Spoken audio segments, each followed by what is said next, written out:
Z4 news.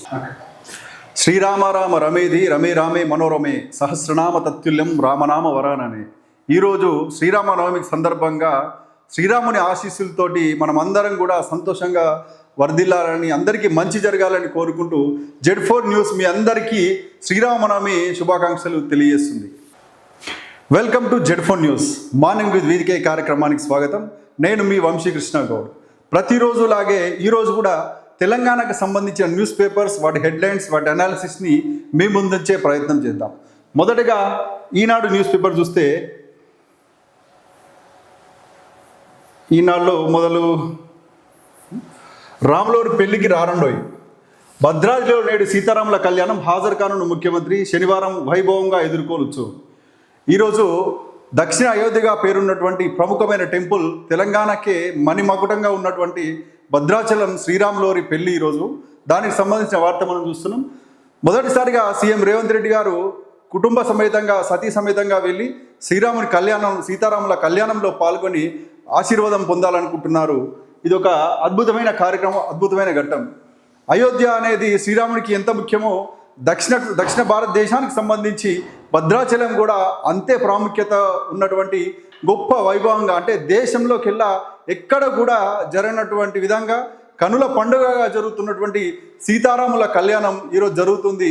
ఈ అద్భుతాన్ని తిలకించేందుకు లక్షలాది మంది, దేశవ్యాప్తంగా కూడా లక్షలాది మంది రావడం జరుగుతుంది. మిథిలా ప్రాంగణమంతా నిండిపోయి అద్భుతమైన ఘట్టం నేడు ఆవిష్కరితం కానుంది. కాబట్టి దానిలో భాగం పంచుకునే అవకాశం రేవంత్ రెడ్డి గారికి దక్కడం ఆయన అదృష్టంగా మనం భావించవచ్చు.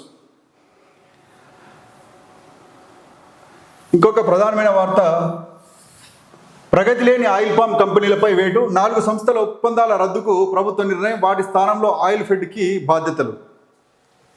గత కొంతకాలంగా ఇలాగైతే ఆంధ్ర కొన్ని ప్రాంతాల్లో ఆయిల్ పామ్ చెట్లతోటి రైతులు విరివిగా లాభాలు పొందుతున్నారో, తెలంగాణలో కూడా అలా ప్రాముఖ్యంగా వాటిని తీసుకురావాలి. ఇక్కడ కూడా తెలంగాణ రైతులు ఆయిల్ పామ్ వాళ్ళ సాగు వల్ల అద్భుతమైన ఫలితాలు సృష్టించాలనే ఉద్దేశంతో తెలంగాణ రాష్ట్ర ప్రభుత్వం ఆయిల్ పామ్ని ఎంకరేజ్ చేయడం జరిగింది. నిజంగా కూడా ఆయిల్ పామ్ రావాలంటే గాలిలో హ్యూమిడిటీ ఎక్కువ ఉండాలి. కాబట్టి ఈ ప్రాంతంలో ఉత్తర తెలంగాణ ప్రాంతం ప్రస్తుతం అనుకూలంగా మారింది. ఉత్తర తెలంగాణ ప్రాంతం కాళేశ్వరం నీటి తరలింపుతోటి ఇక్కడ అన్ని రిజర్వాయర్లు ఏర్పడి, రిజర్వాయర్ల వల్ల హ్యూమిడిటీ వల్ల ఆయిల్ పామ్ పెంపుకు అనుకూలంగా ఉండే పరిస్థితి ఉంది. కాబట్టి అలా ఆయిల్ పామ్ను పెంచి ఇక్కడ రైతులకు లాభాలు గడించే విధంగా చేయాలనే ఉద్దేశంతో ప్రముఖ కంపెనీలకు, అంటే పామాయిల్ తయారు చేసే కంపెనీలకు బిడ్స్ ఇవ్వడం జరిగింది. కానీ 4 కంపెనీలు కూడా ఇంతవరకు అవి ప్రారంభం చేయడం లేదు. దానివల్ల రైతులు ఎవరైతే ఆయిల్ పామ్ను సాగు చేస్తున్నారో ఆ రైతులకు ఇబ్బందికర పరిస్థితి ఉంది. కాబట్టి వాటిని రద్దు చేసి అది ఆయిల్ ఫెడ్కి అప్పగించి, ఆయిల్ ఫెడ్ ద్వారానే పామాయిల్ తయారు చేసే కంపెనీస్ పెట్టాలనే ఉద్దేశంతో తీసుకున్న నిర్ణయం ఇది. నిజంగా కూడా ఆయిల్ ఫెడ్ ద్వారా కంపెనీస్ ఏర్పాటు చేయడం వల్ల మంచి పరిణామం ఉంటుంది. ప్రభుత్వ రంగ సంస్థ చేతిలో ఉంటే రైతుకు న్యాయమైన గిట్టుబాటు ధర లభిస్తుంది. కాబట్టి త్వరగా ఈ ఆయిల్ పామ్ తయారు చేసే పామాయిల్ కంపెనీస్ని తయారు చేసే విధంగా అన్ని రకాల ఏర్పాట్లు చేసి వాటిని ఎంకరేజ్ చేయాలని ఈ సందర్భంగా కోరుకుందాం.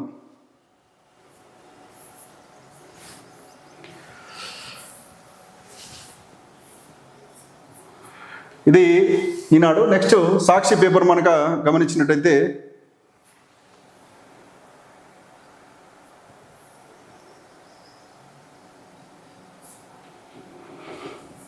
మనకు ఇక్కడ ఒక వార్త గమనిద్దాం.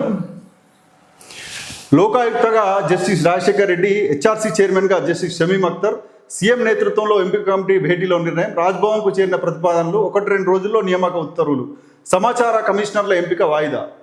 ఏదైతే ఒక పారదర్శకమైన పరిపాలన అందించాలనే ఉద్దేశంతో న్యాయ వ్యవస్థను, అధికారిక వ్యవస్థను జోడించి అధికారులు ఏ రకంగా ఏదైనా తప్పులు జరిగితే వాటిని వెంటనే అధికారులను లోకాయుక్తం ముందు ప్రవేశపెడితే వారికి శిక్ష పడే పరిస్థితి ఉంటుంది. కాబట్టి నిజంగా పారదర్శకంగా పాలన అందించాలంటే లోకాయుక్త కీలకంగా పనిచేస్తుంది. కాబట్టి ఆ లోకాయుక్త నియామకంకి సంబంధించిన వార్త మనం గమనిస్తున్నాం.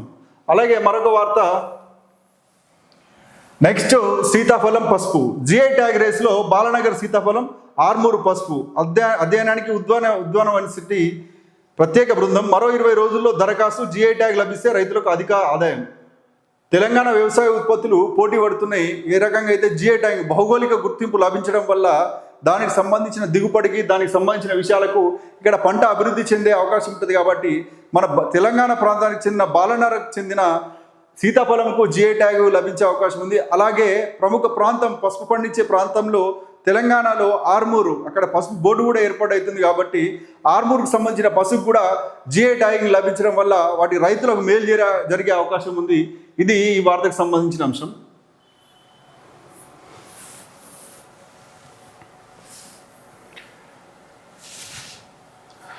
లంకతో రక్షణ ఒప్పందాలు అంటే శ్రీలంక పర్యటనలో ఉన్నటువంటి మన ప్రియతమ ప్రధానమంత్రి నరేంద్ర మోడీ గారికి అక్కడ అత్యున్నత పురస్కారం అయితే ఇవ్వడం జరిగింది, మిత్ర విభూషణ అని చెప్పేసి. మనకు భారతరత్న, పద్మభూషణ్ లాంటి అవార్డులు ఎలాగైతే ప్రతిష్టాత్మకంగా ఉంటాయో అక్కడ మిత్ర విభూషణ అవార్డును మన ప్రియతమ ప్రధానమంత్రి నరేంద్ర మోడీ గారికి ఇవ్వడం జరిగింది. ఇది దీనికి సంబంధించిన వార్త.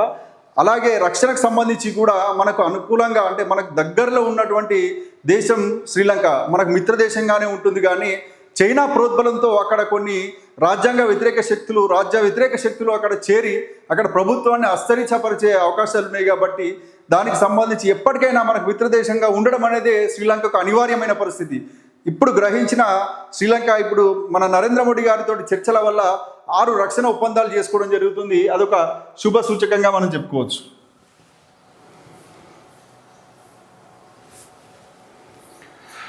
ఇది సాక్షికి సంబంధించి. నెక్స్ట్ నమస్తే తెలంగాణ కేసీఆర్ గారికి ఫోటోతోటి ఒక బ్యానర్ ఐటమ్ ఇక్కడ ఇవ్వడం జరిగింది. మీ పోరాట పటిమకు హ్యాట్స్ ఆఫ్, హెచ్యు విద్యార్థులకు కేసీఆర్ అభినందన. మన తెలంగాణ అంటేనే ఒక టాస్క్. ఇతరుల పొలిటికల్ గేమ్, రాజకీయ కోణం పక్కన పెడితే తెలంగాణ ప్రజల పట్ల బీఆర్ఎస్ శ్రేణులకు ఉండే చిత్తశుద్ధి మరెవరికి ఉండదు.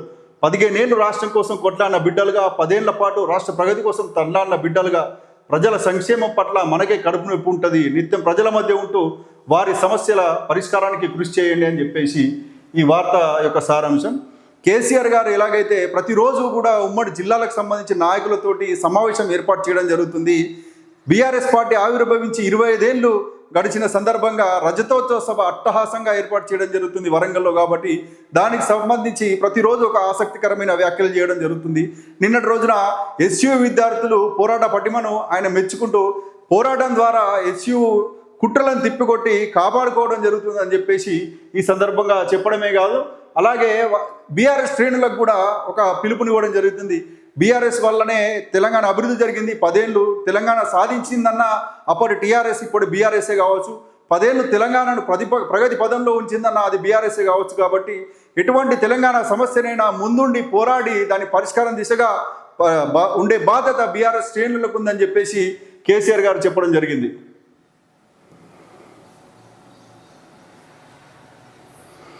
ఇంకొక ప్రముఖమైన వార్త మనం చూస్తున్నాం.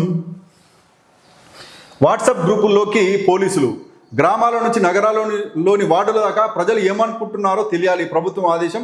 రంగంలోకి ఇంటెలిజెన్స్.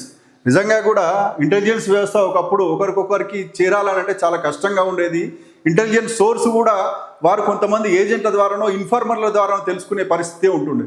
కానీ ఇది జరుగుతుంది, ఆల్రెడీ జరుగుతున్న ప్రక్రియనే, కొత్తగా ఏం లేదు, చెప్తున్నారు మళ్ళీ. అది ఇంటెలిజెన్స్ వాళ్ళు కూడా వాట్సాప్ గ్రూపులను గమనిస్తూ ప్రతి వార్డు, ప్రతి గ్రామానికి సంబంధించిన రాజకీయపరమైన అప్డేట్స్ కావచ్చు, ఆ గ్రామంలో జరుగుతున్న పరిణామాలు కావచ్చు, వాటన్నిటిని గమనించే పరిస్థితి ఉంది. దాని ప్రత్యేకంగా వాట్సాప్ గ్రూపుల్లో పోలీసులు ఉండి వాటికి సంబంధించిన ఇంటెలిజెన్స్ సమాచారం తీసుకోవాలి అని చెప్పేసి వాళ్ళ ఇంటర్నల్ ఆర్డర్స్ వేయడం జరిగింది. ఇది ఇంటెలిజెన్స్కి సంబంధించిన వార్త. నెక్స్ట్ ఆంధ్రజ్యోతి దినపత్రిక చూస్తే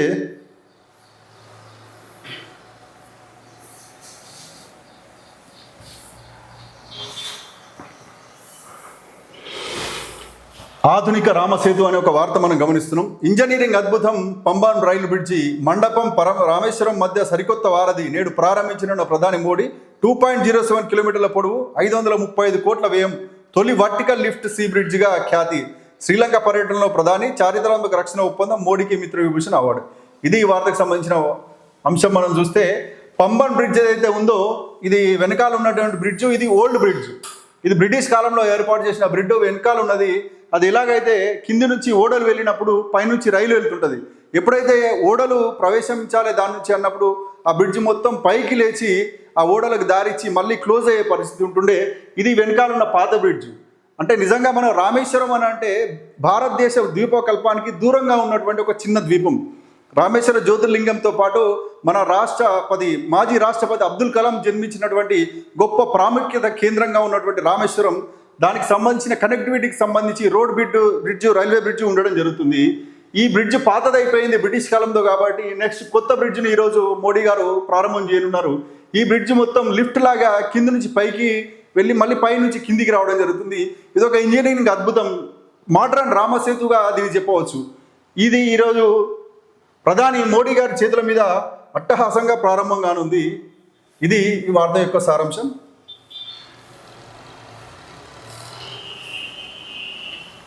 నెక్స్ట్ వెలుగు దినపత్రిక చూస్తే, ఏఐ ఫేక్ కంటెంట్పై కోర్టుకు పోదాం, కంచం గచ్చిబౌలి భూములపై రివ్యూలో సీఎం రేవంత్ సీరియస్.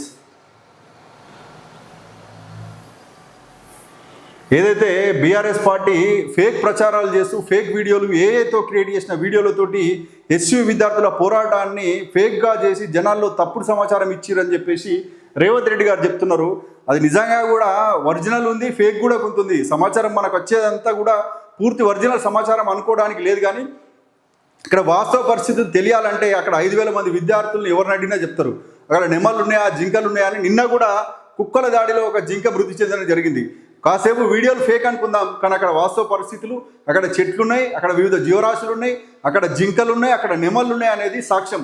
జాతీయ పక్షిగా ఉన్నటువంటి నెమళ్ళు చనిపోతున్నాయి, మన రాష్ట్ర జంతువుగా ఉన్నటువంటి జింకలు చనిపోతున్నాయి. ఇది మాత్రం వాస్తవం. ఫేక్ వీడియోలు కావచ్చు, కానీ అక్కడ జరుగుతున్న పరిస్థితులు నిజాలే. ఆ నిజాలు నిగ్గు తేల్చే విద్యార్థుల పోరాటానికి అనుగుణంగానే సుప్రీంకోర్టు తీర్పుతోటి ఆ ప్రక్రియ ఆగిపోవడం జరిగింది. ఇది మాత్రం వాస్తవం. ఇంకొక వార్త, బర్డ్ ఫ్లూ కలకలం. హైదరాబాద్ శివారు బాటసింగారంలో కోళ్లకు వైరస్. రంగారెడ్డి జిల్లాకు పాకిన బర్డ్ ఫ్లూ వైరస్ విస్తరించకుండా అధికారుల చర్యలు. పౌల్ట్రీ ఫామ్ సీజ్, కిలోమీటర్ పరిధిలో సేల్స్ నిషేధం. బర్డ్ ఫ్లూ సోకిన 10,000 కోళ్లను చంపి పూడ్చివేత. ఒక్కో కోడికి 130 చొప్పున పరిహారం. ఇది బర్డ్ ఫ్లూకి సంబంధించిన వార్త. నిజంగా కూడా బాధాకరం. ఇంతకుముందు ఆంధ్రాలో ఉండే అనేది విన్నాం, కానీ ఇప్పుడు మన తెలంగాణకు సంబంధించి హైదరాబాద్ కూడా బర్డ్ ఫ్లూ వ్యాపించింది అని అంటే చికెన్, ఎగ్స్ తినాలనుకునే వాళ్ళు కొంచెం ఆలోచించాల్సిన పరిస్థితి. 10,000 కోళ్లను మన హైదరాబాద్లోనే పూడ్చడం జరిగింది. కాబట్టి చికెన్ తినాలనుకున్న వాళ్ళు కావచ్చు, ఎగ్స్ తినాలనుకున్న వాళ్ళు కావచ్చు, కొంచెం ఆలోచించి అప్డేట్ తీసుకొని ముందుకు వెళ్ళాలని ఈ సందర్భంగా కోరుకుంటున్నాం.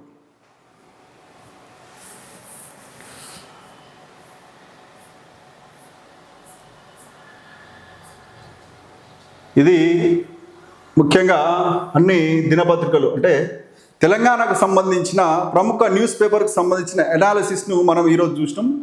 ఇలాగే ప్రతిరోజు కూడా న్యూస్కు సంబంధించిన అనాలిసిస్ను మీ ముందుంచే ప్రయత్నం చేస్తున్నాం. కాబట్టి Z4 న్యూస్కు మద్దతుగా మీరు సబ్స్క్రైబ్ చేసుకోండి, లైక్ చేయండి. మీకు నచ్చితే మీ ఫ్రెండ్స్కి షేర్ చేయాలని కోరుకుంటూ మళ్ళీ తిరిగి రేపటి మార్నింగ్ విత్ వీకే కార్యక్రమంలో మళ్ళీ కలుసుకుందాం. అంత